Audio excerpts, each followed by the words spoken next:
একদম দাম দেখাবে না, যা বলছি তাই করো। ধমকে উঠলো জাংকুক। আইয়ু বাসা থেকে লাফিয়ে উঠে দাঁড়ালো। বিস্ময়ে কেসে উঠলো জেনিও। তে থমথমে মুখে চারপাশে তাকিয়ে দেখলো কয়েকজন তাদের দিকে হতভম্ব দৃষ্টিতে তাকিয়ে আছে। জাংকুক, আস্তে কথা বল। ছি ছি, মানুষ তাকায় আছে। জাংকুক আশেপাশে একবার তাকিয়ে তেকে বলল, খাও। কথা বাড়ালো না, তীব্র অনিয়া নিয়ে ডাবের পানি শেষ করতে লাগলো। পাশাপাশি ভদ্র কিছু গালিগালাজ করতে লাগলো জাংকুককে। আর জাংকুক থম মেরে তাকিয়ে দেখতে লাগলো তার হৃদয়ের কলহ প্রিয় নারীটির কোমল ঠোঁট জোড়ায় মাঝ বরাবর থাকা হলদে রঙা পাইপটাকে। যা দৃষ্টিপাত করে মনে মনে আওড়ালো, আজ এই পাইপটাকেও নিজের প্রতিদ্বন্দ্বী মনে হচ্ছে। সুগার গাড়ির সামনে এসে ছোটখাটো সুনামি ঘটিয়ে ফেললো জাংকুক আর তে। জাংকুক কিছুতেই তেকে গ্রামে যেতে দিবে না, আর তে কিছুতেই জাংকুকের মতো দুর্বল মনের মানুষের বশ্যতা স্বীকার করবে না। এই নিয়ে তাণ্ডব শুরু হলো। জাংকুক বুঝতে পারলো, মুখ চলল তের শরীর ভালো নেই। ওর চোখ দুটোই বলে দিচ্ছে যে প্রচন্ড দুর্বল সে। তাই শেষে চিৎকার করে বলল, তোমার জন্য ব্যাংকার আর ব্যাংকারের মায়ের কাছে আমি ছোট হয়েছি, আর তুমি আমাকে ফেলে চলে যাবে? তা তো হবে না তে। মুখ বন্ধ হয়ে গেল তের। তার সঙ্গে আইয়ু জেনিও ভ্রু কুঁচকে তাকালো। এই কথার মানে কি? সুগা এতক্ষণ চুপ থাকলো, এবার জানালার কাছ নামিয়ে মাথা বের করে বলল, তে, লোকজন দেখছে, গাড়িতে বসে কথা বলো, এরপর সিদ্ধান্ত নাও। প্রয়োজন আমি পৌঁছে দিয়ে আসবো তোমাকে। সুগার ব্যবহার এতটাই অমায়িক যে তে কখনোই তার কথা ফেলতে পারে না। আজও পারলো না। উঠে বসলো গাড়িতে। আইয়ু বসলো সামনে, বাঘিরা পেছনে। তে জাংকুককে বসানো হলো পাশাপাশি। এরপর তে বলল, আপনি কি চান জাংকুক? তুমি কোথাও যেতে পারবে না তে। আমি কোথাও যাবো কি যাবো না এটা একান্তই আমার সিদ্ধান্ত। Shut up. জাংকুকের ধমক শুনে আইয়ু কিছু বলতে নিলে সুগা ওর হাত চেপে ধরে চোখের ইশারায় বলল, ওদেরটা ওদেরকে বুঝে নিতে দে। এদিকে জেনিও পার্স থেকে ফোন বের করে ফেসবুকে ঢুকে নিউজ ফিড স্ক্রল করতে শুরু করলো। তে অগ্নি দৃষ্টিতে তাকিয়ে জাংকুক রক্তিম চোখে তাকিয়ে বড় বড় করে নিঃশ্বাস ফেলছে। যা দেখে তে চাপা স্বরে বলল, অধিকার পালাচ্ছেন? চোখে চোখ রেখে জাংকুক বলল, ধরে নাও তাই। কিন্তু কেন অধিকার দেখাচ্ছেন? কি অর্থে? অর্থ আবার কিসে? আমার অধিকার আমি ফলাই, তোমার কি সমস্যা? ও পাশ থেকে সুগা বলল, বলে দে ভালোবাসিস, তাই অধিকার ফলাস। অসম্ভব, ওর মতো মেয়েকে আমি ভালোবাসি না। এই কথায় উত্তেজিত মনটা নিভে গেল তের। সুগা তাচ্ছিল্য করে বলল, তাহলে ওর ব্যাংকারের মাকে কেন বললি? তে ম্যারিড, আর তুই ওর হাজবেন্ড। তোরা পড়াশোনা করছিস বলে এসব গোপন আছে, তাই ওনারা যেন তের জন্য তোর বাবা মার কাছে প্রস্তাব না দেয়। বিস্ময়তে চোখ দুটো কোটর থেকে বেরিয়ে আসার উপক্রম। এসব কি শুনছে সে? জাংকুক কি সত্যি এসব বলেছে? পাশের বাসার আন্টিকে সুগার প্রশ্নে জাংকুক উত্তর দিল, যা সত্যি তাই বলেছি। তাহলে সাহস করে ভালোবাসার কথাটাও বলে দে। তের হাত পা কাঁপতে শুরু করেছে। জাংকুকের দিকে বিস্ময় চোখে তাকিয়ে আছে সে। জাংকুক চোরা দৃষ্টিতে তের দিকে তাকায়। আমি কোনো তেকে ভালোবাসি না। এই কথা শুনে সুগার মারতে ইচ্ছে করলো ওকে, আর তের ইচ্ছে হলো কষিয়ে দুটো থাপ্পড় দিতে। এরপর দীর্ঘশ্বাস ফেলে কেবল নিজের গাল ইশারা করে বলল, দেখেছেন? জাংকুক চুপ হয়ে গেল। দৃষ্টি সরিয়ে অন্যদিকে তাকালো সে। এর জন্য তো আমি দায়ী নই। এর শাস্তি আমি কেন পাবো? বাঁকা হেসে তে বলল, একজনের ভুলের জন্য আরেকজন শাস্তি পায়, এটা আপনিই শিখিয়েছেন আমাকে। তার মানে বলতে চাইছো যে তোমার মায়ের ভুলের শাস্তি তুমি পাচ্ছ? নেভার। আমার মা কখনোই ভুল করেনি। ভুল করেছে ব্যাস। আমার মেরুদণ্ড আপনার মতো নিচু নয় জাংকুক। আমাকে যেতে দিন। যদি স্বামীর অধিকার দেখাতে চান তাহলে নিজের মায়ের সামনে মুখোমুখি হয়ে আমাকে স্বীকার করুন। পারবেন?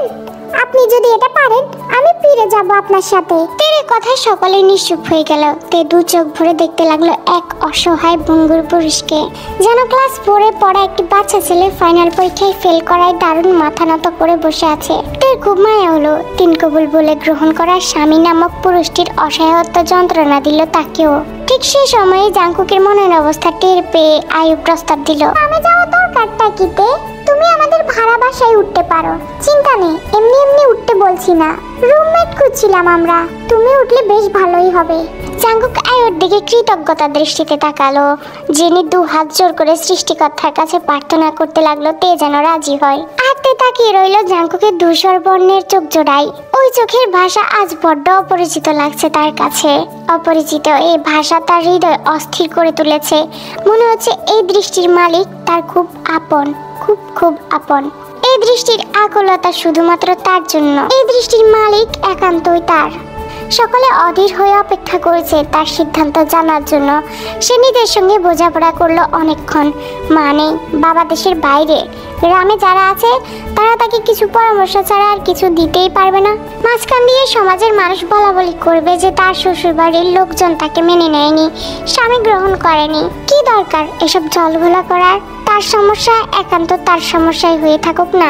দীর্ঘশ্বাস ফেললো তে, বলল আমি রাজি। জাঙ্কুক বাড়ি ফিরেছে বেশ রাত করে।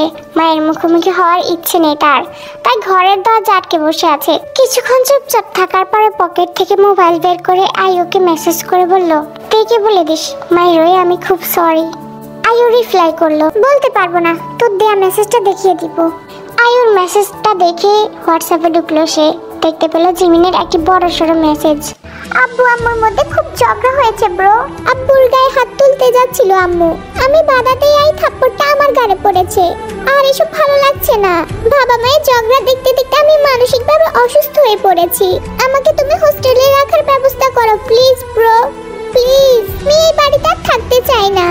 আমি আমার বাবা মায়ের থেকে অনেক দূরে চলে যেতে চাই। আমি ভুলতে পারছি না ব্রো, আমার গায়ে আম্মুর 5 আঙ্গুলের দাগ।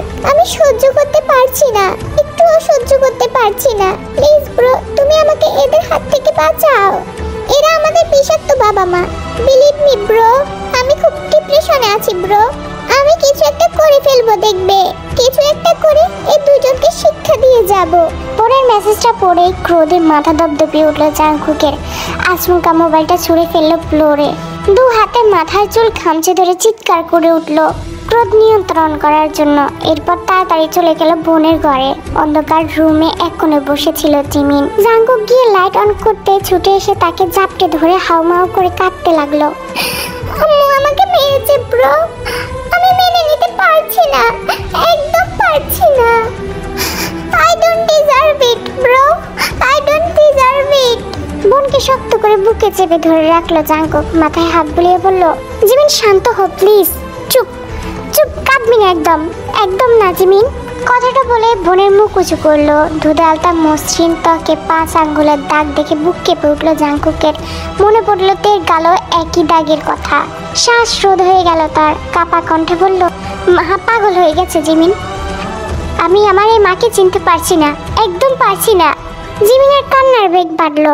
জাঙ্কুক ওকে সামলানোর চেষ্টা করে বলল, বাবা কোথায়? জানি না, সে যে রেগে বেরিয়েছে। জাঙ্কুক সিদ্ধান্ত নিল আগে বোনের মন ভালো করবে, শান্ত করবে বোনকে, এরপর বাবার সাথে দেখা করবে। কিন্তু মায়ের মুখোমুখি সে কিছুতেই হবে না। যে রূপে মাকে সে ভাবতে পারে না, মায়ের যে রূপ সে বিশ্বাস করে না, সেই রূপ স্বচক্ষে দেখতে সামনে যাবে না সে। তবে পরিস্থিতি শান্ত হয়ে এলে মাকে ঠিক বোঝাবে সে। যা করেছে ভুল করেছে, যে কারণে তের উপরে ক্রুদ্ধ হয়েছে আসলে তেমন কিছুই ঘটেনি। ভুল বোঝাবুঝি থেকে এত বড় ঘটনা ঘটানো, তের গায়ে হাত তোলা, জিমিনের গায়ে অব্দি হাত তোলা একদম উচিত হয়নি, একদমই না। জাঙ্কুকের দেওয়া মেসেজটা আয়ু তেকে দেখিয়েছে। মেসেজটা দেখেও তে কোনো মতবাদ করেনি, চুপচাপ নিজের জামা কাপড় গোছাচ্ছিল। অন্যকে দিয়ে সরি বলানোর কোনো মানে হয় না। জাঙ্কুকের মতো কাপুরুষের একটা শিক্ষা হওয়া উচিত। তে জাঙ্কুককে এত সহজে ক্ষমা করবে না, সেটা সে মনে মনে সিদ্ধান্ত নিয়ে ফেলেছে। সে জাঙ্কুককে ক্ষমা করে দিবে, আর জাঙ্কুকের মা এসে তাকে আবার অপমান করবে, তা তো হয় না। এরপর দিন সকাল সকাল জাঙ্কুক জিম থেকে ফেরার সময় আয়ুর বাসার নিচে চলে যায়। ঠিক আয়ুর জানালার বাইরে উকি ঝুঁকি দিয়ে পকেট থেকে মোবাইলটা বের করে আয়ুকে মেসেজ দেয়, এখনো ঘুমাচ্ছিস নাকি তোরা? তে সকালের জন্য ব্রেকফাস্ট বানাচ্ছিল। আয়ু বলেছে আজ আর ক্যাম্পাসে যেতে হবে না তাকে, আগে সে সুস্থ হয়ে নিক। তে প্রথমে মানতে নারাজ ছিল, কিন্তু পরে সে রাজি হয়। যিনি আর আয়ু তেকে হেল্প করছিল, কারণ মেয়েটা অসুস্থ। তারা যতই তাকে বলেছিল রেস্ট নিতে, তে অবজ্ঞা করে কিচেনে চলে আসে। হঠাৎ আয়ুর ফোনে মেসেজ আসাতে সে ফোনটা হাতে নিয়ে দেখতে পায় যে জাঙ্কুক মেসেজ করেছে। কি ব্যাপার, জাঙ্কুক তো এত সকাল সকাল মেসেজ করে না। কৌতূহলী আয়ু জাঙ্কুককে রিপ্লাই দেয়, না কেন? কয়েক সেকেন্ডের মাথায় জাঙ্কুক রিপ্লাই করে, আমি তোর বাসার সামনে। কিন্তু মেসেজটা সঙ্গে সঙ্গে ডিলিট করে দেয় সে। ভেবেছিল আয়ু হয়তো দেখেনি, কিন্তু আয়ু দেখেছে। জাঙ্কুকে নিজেকে নিজে থাপ্পড় মারতে ইচ্ছে করেছে। সে এত বোকামি করছে কেন তা সে জানে না, কিন্তু তেকে খুব দেখতে ইচ্ছে করছে তার। তোরা কেমন আছিস? তে ভালো আছে। দেখা করবি? অবশ্য সে তোর সাথে দেখা করবে কিনা সেটাই সন্দেহ। আয়ু বুঝে ফেলেছে যে সে তের কথা জিজ্ঞেস করেছে। এবার জাঙ্কুকে সত্যি নিজেকে মাটি চাপা দিতে ইচ্ছে করছিল। না, ওর সাথে আমি কেন দেখা করতে চাইবো? ও কি কোনো ভিআইপি পার্সন নাকি? ভিআইপি পার্সন না, বাট তোমার বউ তো। পুরুষ মানুষের নাকি লজ্জা কম, কিন্তু এই যে জাঙ্কুক এখন ঠোঁট কামড়ে হাসছে, তার যে গাল দুটোতে রক্তিম আভা দেখা যাচ্ছে। তার বেলা জাঙ্কুক কি বলবে ভেবে উঠতে পারছে না। সে ঠাই দাঁড়িয়ে রইল জানালার দিকে তাকিয়ে। আয়ু মুচকি মুচকি হাসছে জাঙ্কুকের মেসেজ দেখে। ছেলেটা এত বোকা আর ভীতু। সে বুদ্ধি করে তেকে বলল, আমার রুমের জানালার পাশে আমার রুমের জানালার পাশে একটা কফির মগ রাখা আছে, একটু এনে দিতে পারবে? ওটা ধুতে হবে। আয়ু রুমের জানালা থেকে রাস্তার সবকিছুই দেখা যায়। অজ্ঞাততে মাথা নাড়িয়ে জেনিকে হাতাটা দিয়ে সেখান থেকে প্রস্থান করে। জানালার আশেপাশে তাকাতেই এক পর্যায়ে তার চোখ পড়ে জানালার বাইরে রাস্তায় দাঁড়িয়ে থাকা জাঙ্কুকের উপরে। একে অপরে ছোকাছুকি হতেই তে সরে যায়। এরপর জানালার পর্দা টেনে দিয়ে জানালা বন্ধ করে সোজা কফির মগটা হাতে নিয়ে রুম থেকে বেরিয়ে যায় সে। তের এমন হুট করে তাকে দেখে জানালা বন্ধ করে দেওয়াতে জাঙ্কুক হতভম্বের ন্যায় বন্ধ জানালার দিকে তাকিয়ে থাকে। জাঙ্কুক খুব ভালো করে জানে তে কেন এমন করছে তার সাথে। এই যে তাকে দেখেও না দেখার ভান করে পাশ কাটিয়ে চলে যাওয়া, তাকে ক্লাস শেষে বাইরে দাঁড়িয়ে থাকতে দেখেও ন্যান্সির সাথে কথা বলতে বলতে চলে যাওয়া, তার মেসেজগুলোর কোনো রকম রিপ্লাই না দেওয়া, এসব কর্মকাণ্ড জাঙ্কুককে ভীষণ রাগিয়ে দেয়। মাঝে মাঝে সারা রাত না ঘুমিয়ে কেটে যায় জাঙ্কুকের। এই কোন ফ্যাসাদে পড়লো জাঙ্কুক সেটা সে নিজেও জানে না। তার মা যেটা তের সাথে করেছে তার জন্য ক্ষমা চাইতে চায় জাঙ্কুক সশরীরে। আয়ুকে জিজ্ঞেস করে জানতে পেরেছে যে তে তার ব্যাপারে কোনো রকম কোনো কথাই বলে না তাদের সাথে। জিওপের কাছ থেকে জানতে পেরেছে যে এমনকি ন্যান্সিও নাকি জাঙ্কুকের সম্পর্কে কোনো কথা বললে সে এড়িয়ে চলে। তে কিভাবে এতটা নির্লিপ্ত হতে পারে, এতটা পাষাণ কেন? অথচ সে সবার কাছে তের খবর নিয়ে বেড়ায়, সে কি করছে, কোথায় যাচ্ছে, ইভেন কার সাথে কথা বলছে, সবকিছু। সুগাদও প্রায় সময় কথা বলে ফেলে, দোস্ত তুই তো দেওয়ানো হয়ে গিয়েছিস, এতটা পসেসিভনেস দেখাচ্ছিস তের প্রতি। আসলে দূরে গেলে ভালোবাসার মূল্য বোঝা যায়। সুগার কথায় জাঙ্কুক ভ্রু কুঁচকে ফেলে। কে বলেছে আমি ওকে ভালোবাসি? আমি তো শুধু ওকে সরি বলতে চাই। সুগা তখন মুচকি হেসে মাথা নেড়ে বুঝার ভান ধরে বলতো, ও বুঝছি। কি বুঝলি? এই যে তুই সরি বলার জন্যই তে ক্লাস শেষ হওয়ার জন্য অপেক্ষা করছিস। জাঙ্কুক মাথা নিচু করে একবার ঘড়ির দিকে তাকিয়ে আবার দৃষ্টিপাত করলো তের ক্লাসের দিকে। তো কিছু না। জাঙ্কুকের কর্মকাণ্ড দেখে সবাই তার উদ্দেশ্য বুঝতে পারলেও তে বা জাঙ্কুক কেউই বুঝতো না। ক্লাস শেষ হতে যখন তে আর ন্যান্সি বেরিয়ে আসলো, জাঙ্কুক গলা ছেড়ে কাশলো। সুগা জাঙ্কুক আর তের দিকে তাকিয়ে মুচকি মুচকি হাসছে। কিন্তু প্রতিদিনকার মতোই তে জাঙ্কুকের পাশ কাটিয়ে ন্যান্সিকে নিয়ে চলে গেল। সুগা জাঙ্কুকের ফাটা বেলুনের মতো চেহারা দেখে হাসি আটকানোর জন্য অন্যদিকে ফিরে তাকিয়ে ঠোঁটে ঠোঁট চেপে ধরলো। ন্যান্সি একবার পেছনে তাকিয়ে জাঙ্কুকের চেহারা দেখে অতঃপর ফিসফিসিয়ে তেকে বলল, বেচারাটার সাথে এবার অন্তত কথা বলে কি হবে?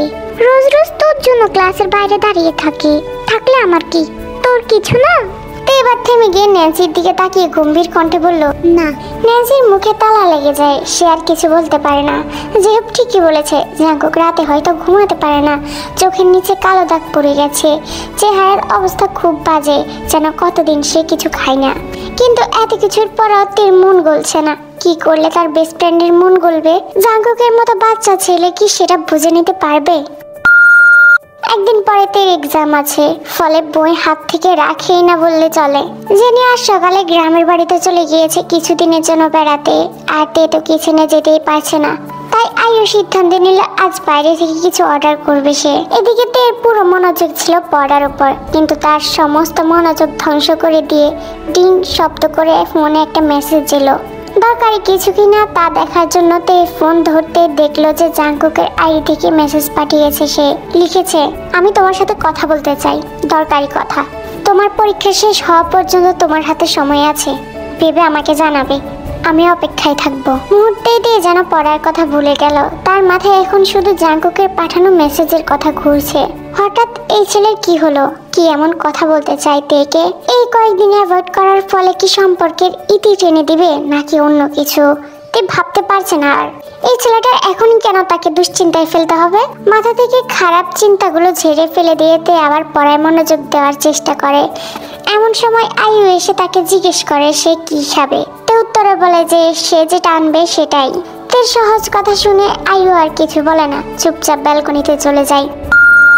তে জাংকুকের পাঠানো মেসেজ সিন করেছে কিন্তু রিপ্লাই করেনি। জাংকুকের প্রচন্ড বিরক্ত লাগছে, অসহায় লাগছে, রাগ হচ্ছে তের উপর। এত জেদি কেন তে? তার সাথে একটু কথা বললে কি এমন ক্ষতি হয়ে যাবে? তার উপর দিনের পর দিন তাকে এভাবে অ্যাভয়েড করার কোনো মানে হয়? সে তো চায় তের কাছে ক্ষমা চেয়ে তাদের মাঝেকার দূরত্ব মিটিয়ে নিতে। এভাবে আর কতদিন? তার অস্বস্তি লাগে, কষ্ট হয়। কেন সে তা জানে না, কিন্তু সে নিশ্চিত যে তের সাথে কথা বলতেই হবে তার। তের অবহেলা জাঙ্কুক কিছুতেই আর মেনে নিতে পারছে না। সে সিদ্ধান্ত নিয়ে ফেলেছে, যদি তের স্বইচ্ছায় তার সাথে কথা বলতে রাজি না হয়, সে ভালো মন্দ একটা কিছু করে ফেলবে। জাঙ্কুক তেজের মাথার চুল খামচে ধরে ফোনটা একপাশে ছুঁড়ে ফেলে শটান হয়ে শুয়ে পড়ে। বেশ কিছুক্ষণ সাদা সিলিং এর দিকে তাকিয়ে থাকার পর কি যেন ভেবে আবার ফোনটা হাতে নিয়ে আয়ুকে মেসেজ পাঠায়। তে কি করছে? 2 মিনিটের মাথায় অপর পাশ থেকে রিপ্লাই আসে। আগে তো আমাদের কথা রোজ খুব ভাবতি, এখন শুধু তে। জাঙ্কুক আগে আয়ু আর জেনির নাম নিয়ে তেকে উদ্দেশ্য করে মেসেজ পাঠাতো, কিন্তু সময়ের তালে তালে তার ব্যবহারের পরিবর্তন ঘটেছে। আয়ু তাকে খোঁচা মেরে কথা বলছে, কিন্তু এখন তার সাথে ঝগড়া করার টাইম নেই। তাই সে পাল্টা মেসেজ পাঠায়। যেটা জিজ্ঞেস করছি সেটা বলতো। করতেছি। খাওয়া দাওয়া করেছে তো? না, আজকে জেনি বাসায় নাই, রান্না হবে না, তাই বাইরে থেকে অর্ডার করতে যাচ্ছিলাম, তখনই তুই মেসেজ করলি। তোর বউয়ের তো বাইরের খাবার খুব একটা পছন্দ না, বাসার খাবারই বেশি পছন্দ। কিন্তু এখন তো কিচেনে যেতে পারবে না, তাই আর কি করার। একটা কথা জিজ্ঞেস করাতে এত বড় ডিটেল দিয়ে দিল। এটা একমাত্র আয়ুর পক্ষেই হয়তোবা সম্ভব। জাঙ্কুকের ঠোঁটের কোণে একটা অন্যরকম হাসির রেশ দেখা যায়। সে দ্রুত রিপ্লাই করে, তোর আর অর্ডার করা লাগবে না, ও কি খাবে সেটা বল। ও বলেছে আমি যেটা অর্ডার করব সেটাই খাবে। ওর পছন্দের খাবারগুলো লিস্ট দে। জিজ্ঞেস করে জানাচ্ছি। আয়ু টেক্সট করা অফ করে দেওয়াতে জাঙ্কুক হাফ নিঃশ্বাস ছেড়ে আবার সিলিং এর দিকে তাকিয়ে অপেক্ষা করতে থাকে। 2 ঘন্টার মাথায় বাসার কলিং বেল বাজাতে আয়ু গিয়ে দরজা খুলে। দরজা খোলার সাথে সাথে তার চক্ষু চটক গাছ। জাঙ্কুক দাঁড়িয়ে আছে, হাতে প্রায় 4-5টা বড় বড় প্যাকেট। আজকে মনে হয় সে পুরো বাজার তুলে নিয়ে চলে এসেছে। জাঙ্কুক প্যাকেট ধরা বাম হাত আয়ুর দিকে গিয়ে দিয়ে বলে, নে, এখানে তোদের জন্য ডিনার আছে। জাঙ্কুককে দেখে কিছুটা ক্লান্ত দেখাচ্ছিল। তার চেহারা প্রতিদিনকার মতোই মলিন, দেখে মনে হয় যেন কতদিন ঘুমায় না। সে ঠিক মতো খাওয়া দাওয়াও করে না, কিন্তু ঠিকই তের খবর রাখে। সে খেয়েছে কিনা, কি করছে, কোথায় যাচ্ছে, পড়াশোনার কি খবর, সবকিছু। আজকে তার জন্য তার পছন্দের খাবারগুলো কিনে নিয়ে এসেছে।